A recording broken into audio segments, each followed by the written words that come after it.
So guys ये है hardware का पार्ट 2 वाला वीडियोस। ठीक है, तो इस ट्यूटोरियल में ये हार्डवेयर का 2 वीडियोस। ओके, तो वीडियो को एंड तक जरूर देखना। मैं यहाँ पे बहुत कुछ आपको बताने वाला हूँ कंप्यूटर्स के बारे में। ओके, तो जैसे कि पिछली वीडियो में मैंने आपको कुछ इंट्रोडक्शन दिया था कंप्यूटर के बारे में, तो इस वीडियो में आपको बताऊंगा कंप्यूटर एक्चुअल में है क्या, ये कैसे काम करता है। तो वीडियो के एंड तक जरूर देखना। ओके, तो कंप्यूटर का डेफिनेशन ये है, computer is a dumb machine which works only when it get instructions. तो algorithm of working is based on binaries calculation which is 0 and 1। Computer is a dumb machine, यानी एक machine है, ठीक है, जो कि इंस्ट्रक्शन से ही काम करता है। जो कि यूजर होता है, यूजर जो कुछ भी इंस्ट्रक्शंस कंप्यूटर को देता है उसके हिसाब से ही ये काम करता है। ठीक है, और कंप्यूटर में एल्गोरिदम होता है। ओके, तो एल्गोरिदम क्या है गाइस, जो प्रोग्रामिंग होता है ना उसको एल्गोरिदम कहा जाता है। ठीक है, तो जो प्रोग्रामिंग होता है कंप्यूटर, मतलब इंस्ट्रक्शन का मतलब क्या होता है गाइस, देखो कुछ भी सॉफ्टवेयर्स को पहले प्रोग्रामिंग ही किया जाता है। प्रोग्रामिंग का मतलब ये होता है, देखो जैसे कि आप कंप्यूटर के बारे में कुछ नहीं जानते हो, ठीक है, कि सोच लो कि कोई भी आर्मी पर्सन, उसको पहले ट्रेंड किया जाता है। ट्रेन करने के बाद, ट्रेनिंग देने के बाद जो भी उसको ट्रेनिंग में दिया गया है, उसके बाद उसको अगर इंस्ट्रक्शन को देते हैं वो काम करते हैं। ठीक है, तो ऐसा ही कंप्यूटर का प्रोग्रामिंग मतलब है कंप्यूटर को कुछ सिखाना। ओके, कंप्यूटर की ब्रेन में ये सब चीजें भर देना। अगर मैं ये चाहूं कि ये इंस्ट्रक्शन दूं तो तुम्हें ये काम करना है, तो इसको कहते हैं प्रोग्रामिंग।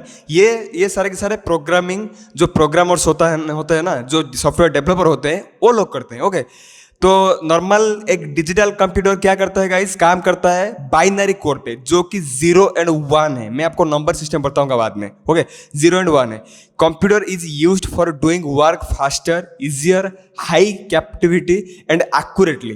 कंप्यूटर जो चीज होता है ना, इसलिए यूज किया जाता है, वो जो आपके काम है उसको फास्टर बना देता है और इजियर होता है आपके लिए। ठीक है, आज के टाइम पे कोई भी नोट्स वगैरह यूज नहीं होता है, सारे के सारे चीज कंप्यूटर का ही यूज होता है। ओके, इसलिए होता है कंप्यूटर बहुत सारे मतलब फाइल्स फोल्डर को, करोड़ों फाइल्स फोल्डर को स्टोर करके रख सकता है, जो कि एक इंसान याद नहीं रख सकता। ओके, अगर आप कोई नोट्स पे लिख के रखोगे तो बहुत सारे नोट्स ऐसे आपको एक रूम फुल हो जाएगा, लेकिन कंप्यूटर का एक मेमोरी फुल नहीं होगा। और ये फास्टर मतलब बहुत जल्दी चीज़ों को कर देता है आपके लिए। ओके, तो ये हाईली कैपेसिटी होता है, इसका कैपेसिटी बहुत हाईली होता है और कंप्यूटर को भी गलती नहीं करता है, एक्यूरेटली आपको आंसर ही देता है। Okay, computer is most versatile programmable electronic device designed to accept data them under a set of instructions, perform prescribed mathematical and logical operations to the outside world। Okay, तो computer एक versatile programmable device है। Versatile का मतलब होता है बहुत सारी चीजों को एक साथ वो कर पाता है। अगर आप अपनी फोन को, आपकी फोन एक डिजिटल कंप्यूटर है जो कि माइक्रो कंप्यूटर की कैटेगरी में आता है। ओके, तो वहां पे क्या होता है, देखो आप 5-6 एप्लीकेशन को अगर मिनिमाइज करके चलाना चाहते हो तो चला सकते हो। एक बार में आप यूट्यूब देख सकते हो, उसके बाद उसको मिनिमाइज करके व्हाट्सएप चला सकते हो, फेसबुक चला सकते हो, फोटो खींच सकते हो, कुछ भी। तो ये काम होता है, लेकिन एक इंसान को अगर 4-5 काम एक साथ दिया जाएगा वो नहीं कर पाएगा। ठीक है, इसलिए क्या होता है, कंप्यूटर एक वर्सटाइल और प्रोग्रामेबल होता है, क्योंकि उसको प्रोग्रामिंग किया जाता है पहले से। वो क्या करता है, डेटा को एक्सेप्ट करता है, ठीक है, उसकी मेमोरी में स्टोर करके रखता है, जो कि इंस्ट्रक्शन जो होता है, जब भी कुछ यूजर्स इंस्ट्रक्शंस देता है तो वो काम करता है। ठीक है, उसके बाद ये मैथमेटिकल कैलकुलेशन करता है और लॉजिकल ऑपरेशन भी करता है। ठीक है, कंप्यूटर में जितने सारे प्रोग्रामिंग्स होता है ना, वो सारे के सारे लॉजिकल में ही काम करता है। लॉजिकल का मतलब ये होता है गाइस, देखो जैसे मैंने एक सॉफ्टवेयर बनाया जिसका नाम है फेसबुक, तो मैं ये चाहता हूँ फेसबुक का काम ऐसा हो। ठीक है, आपने एक सॉफ्टवेयर बनाया जो जिसका नाम है व्हाट्सएप, क्या दो सेम काम करते हैं क्या? दो ही सोशल मीडिया प्लेटफॉर्म है लेकिन सेम काम नहीं करते, क्योंकि उसका लॉजिक अलग होता है, लॉजिक बिल्डिंग उसका अलग होता है। तो ये सारे के सारे जब प्रोग्रामिंग किया जाता है, लॉजिक बिल्डिंग पहले किया जाता है। ठीक है, उसके बाद जो भी रिजल्ट निकलता है कंप्यूटर से वो आपको आउटसाइड वर्ल्ड में दिखाता है, जैसे मॉनिटर में। ओके, मॉनिटर और प्रिंटर में हार्ड कॉपी प्रिंट करके दिखाता है, उसका सॉफ्ट कॉपी आप मॉनिटर पे ही देख सकते हो। Okay, computer operating under the control of instruction stored in its own memory.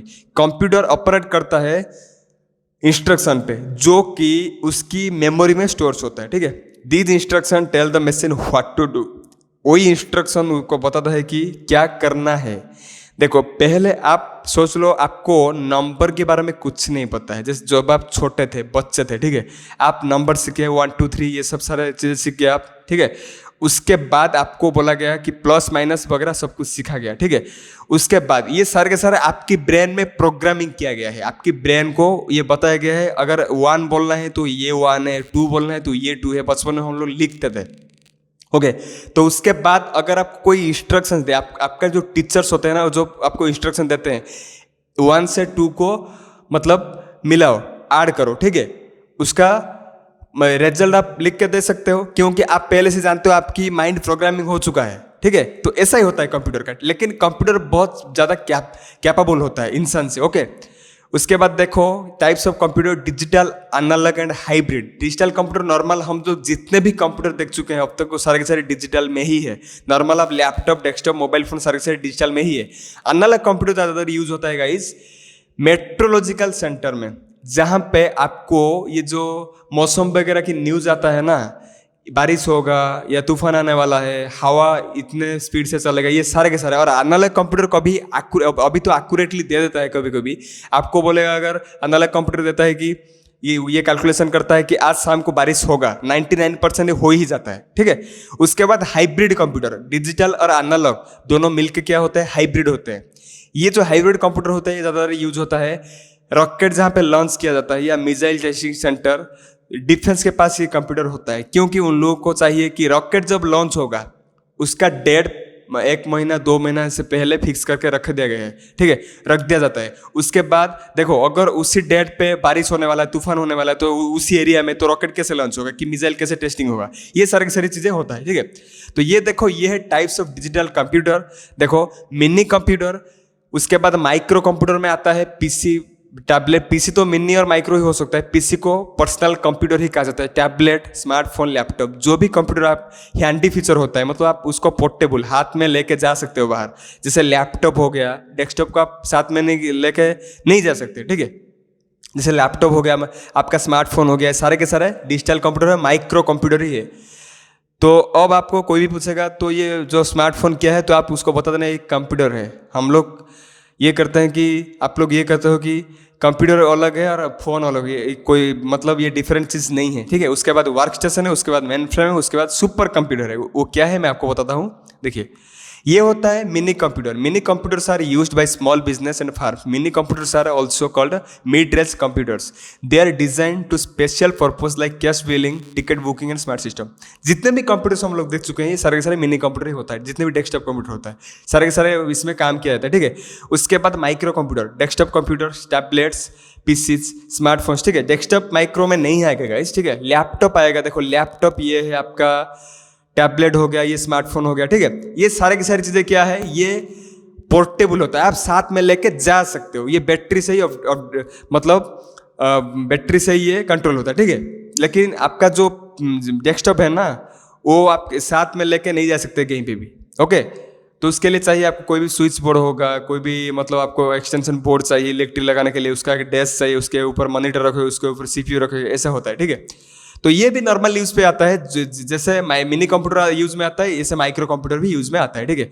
उसके बाद वर्क स्टेशन। वर्क स्टेशन का मतलब ये होता है गाइस, जो लोग प्रोग्रामिंग वगैरह करते हैं या गेमिंग वगैरह करते हैं, ठीक है, उन लोगों को चाहिए होता है एक ही सीपीयू में 2-3 मॉनिटर को वो यूज करते हैं, ठीक है। एक साथ 2-3 स्क्रीन को यूज करते हैं, ठीक है। ऐसा हो पाएगा, उसको कहा जाता है क्या, वर्क स्टेशन कहा जाता है, ठीक है। ये जो पिक्चर्स यहाँ पे दिया गया, यहाँ पे देखो 2 ही मॉनिटर है, कीबोर्ड माउस, यहाँ पे एक सीपीयू है।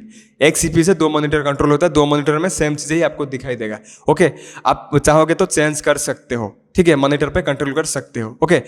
उसके बाद ये देखो main frame computer, a large powerful computer that can handle many tasks concurrently and is usually used commercially. Mainframes are not as powerful as supercomputers. Mainframes can also process and store large amount of data. ये जो computer होता है ना, ये super computer से थोड़ा कम power में होता है, लेकिन ये कमर्शियल यूज में होता है। आप इसको घर में यूज नहीं कर सकते, क्योंकि इसका कोई मॉनिटर वगैरह नहीं होता है। ये आपके घर में जो गडरेज वगैरह आप यूज करते हो ना, उसकी तरह ये दिखता है, मतलब, ठीक है। इसके अंदर 10, 15, 20 मदरबोर्ड्स होगा और 50-60 रैम्स होगा, हार्ड डिस्क बहुत ज़्यादा होगा, ठीक है। ये सारी की सारी चीज़ें यूज होता है जहाँ पे सर्वर होता है, जैसे गूगल के पास करोड़ों डाटा है, ठीक है। जो भी आप जैसे गूगल का एक यूट्यूब हो गया, यूट्यूब में जो भी वीडियोज अपलोड होता है वो जाके कहाँ पे स्टोर होता है, गूगल के डेटाबेस में ही स्टोर होता है। उनका एक कंप्यूटर है, ठीक है, ऐसे मेन फ्रेम सुपर कंप्यूटर उनका है, वहाँ पे जाके स्टोर्स होता है। अगर आप अपनी सोशल मीडिया अकाउंट में कोई भी फोटो वीडियोज पोस्ट करते हो, वो आपको इंटरनेट पे दिखाता है, ठीक है, लेकिन वो वीडियोस कहाँ पे होता है एक्चुअल में, वो फेसबुक की जो डेटा सेंटर होता है, आप यूट्यूब में क्लिक करके देख लेना, inside the Google data center और inside the Facebook data center, उसका डेटा सेंटर कैसे होता है, उनका कंप्यूटर्स कैसे होता है। हजारों करोड़ों वहाँ पे SSD हार्ड डिस्क वगैरह होता है, ठीक है, उसमें स्टोर होकर रहता है। और ये जो सर्वर कंप्यूटर है ना, वो कंप्यूटर हमेशा इंटरनेट पे ऑनलाइन पे रहता है, ठीक है। अगर कभी ये देखते हो कि बैंक में अगर आप बैंक की ट्रांजैक्शन करते हो, सर्वर डाउन लिखता है, यानी उनका जो कंप्यूटर है, जो कंप्यूटर डेटा देता है,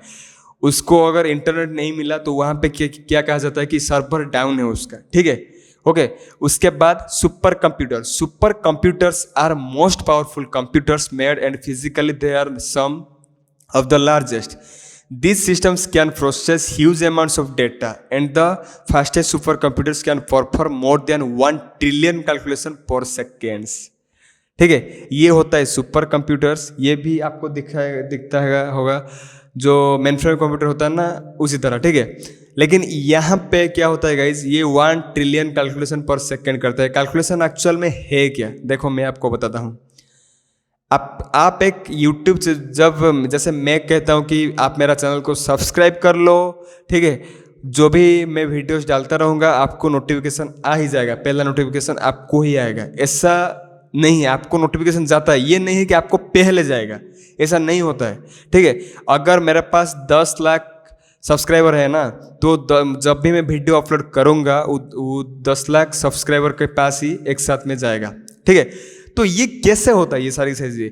क्या कोई यूट्यूब ऑफिस में बैठ के रहता है, कौन सी चैनल में क्या वीडियोस पोस्ट हुआ और उनका कितना सब्सक्राइबर, किस किस को मैसेज करना है, आज इसने वीडियो अपलोड किया, ऐसा नहीं होता है। ये सारे के सारे ऑटोमेटिकली ही होता है, ठीक है। तो ऐसे ये जो सुपर कंप्यूटर होता है ना, वो ऐसे कैलकुलेशन करके 1 ट्रिलियन कैलकुलेशन करता है एक सेकेंड में, ठीक है। उसके लिए सब कुछ ईजी होता है, ओके। और सुपर कंप्यूटर से सबसे बड़ा कंप्यूटर है क्वांटम कंप्यूटर, उसका मैं एक वीडियो अलग बनाऊंगा। क्वांटम कंप्यूटर जो कि सुपर कंप्यूटर से 1000x स्पीड में होता है, ओके। ये भी आजकल यूज होता है मेट्रोलॉजिकल सेंटर्स में, ठीक है। तो ये था सुपर कंप्यूटर, ओके। उसके बाद देखो कंपोनेंट्स क्या है, आइए जानते हैं पेरिफेरल्स एंड कंपोनेंट्स, ठीक है। तो कंपोनेंट्स है क्या, components are those hardware items which are hard, visible and touchable. The hard components of a computer system are placed under a cabinet. The components which are usually popular is like hard disk drive, microprocessor, RAM, SSD, सब कुछ, okay. तो जो भी आपका system box है, जो भी आप CPU कहते हो ना, उसकी अंदर में जो भी मतलब जितने भी सिस्टम्स है उसको कहा जाता है कंपोनेंट। जो भी चीज़ें हैं कंपोनेंट, जैसे आपका मदरबोर्ड हो गया, रैम हो गया, हार्ड डिस्क हो गया, SSD, कुछ भी, ये सारे के सारे कंपोनेंट्स ही होता है। और कंपोनेंट्स को इंटरनल पार्ट्स ही कहा जाता है, ठीक है। और एक्सटर्नल पार्ट्स क्या है, पेरिफेरल्स ही है, जैसे कि माउस, कीबोर्ड वगैरह। हमेशा याद रखना, external parts input and output device होता है और इंटरनल पार्ट कंपोनेंट ही होता है। और इंटरनल में जितने भी पार्ट्स होता है ना, जितने भी कंपोनेंट्स होता है, ठीक है, वो सारे के सारे ना ही इनपुट है ना ही आउटपुट है, दोनों काम करता है, प्रोसेसिंग में ही काम पे आता है।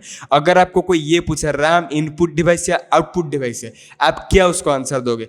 रैम इनपुट देता है, आउटपुट भी देता है, ठीक है, वो पहले इनपुट लेता है, उसके बाद आउटपुट ही देता है। अगर माइक्रोप्रोसेसर के बारे में कोई पूछे, अगर मदरबोर्ड के बारे में कोई पूछे, मदरबोर्ड इनपुट है या आउटपुट, वो इनपुट लेता है, आउटपुट भी देता है प्रोसेसिंग करके। माइक्रोप्रोसेसर इनपुट लेता है, आउटपुट भी देता है। ये सारे के सारे प्रोसेसिंग में ही आता है, जो दोनों ही काम करता है, इनपुट और आउटपुट, उसी को कहा जाता है प्रोसेसिंग, ठीक है, ओके। उसके बाद देखो ये सारे के सारे कंपोनेंट्स है, micro processor, hard disk drive, random access memory, power supply, motherboard, DVD writer, graphics card etcetera, okay. ये सारे के सारे क्या है, इंटरनल पार्ट्स है, कंपोनेंट्स है। हमेशा याद रखना कंपोनेंट्स से इंटरनल पार्ट्स, ओके। उसके बाद peripherals are those hardware items which are hard, visible and touchable. The hard components of a computer system which are used by user. The peripherals which are usually popular is like mouse, keyboard and monitor. जो भी computer का parts होता है जो directly user ही use करता है, ऐसे हम लोग ये नहीं कह सकते हम लोग रैम को भी यूज करते हैं, रैम को हाथ में यूज नहीं करते हम लोग, मतलब डायरेक्ट इंटरेक्ट रैम के साथ हमारा नहीं है, ओके जैसे कि हम लोग कीबोर्ड यूज करते हैं, मॉनिटर यूज करते हैं, माउस यूज करते हैं। ओके तो ऐसे डायरेक्ट इंटरैक्ट रैम के साथ नहीं, ठीक है।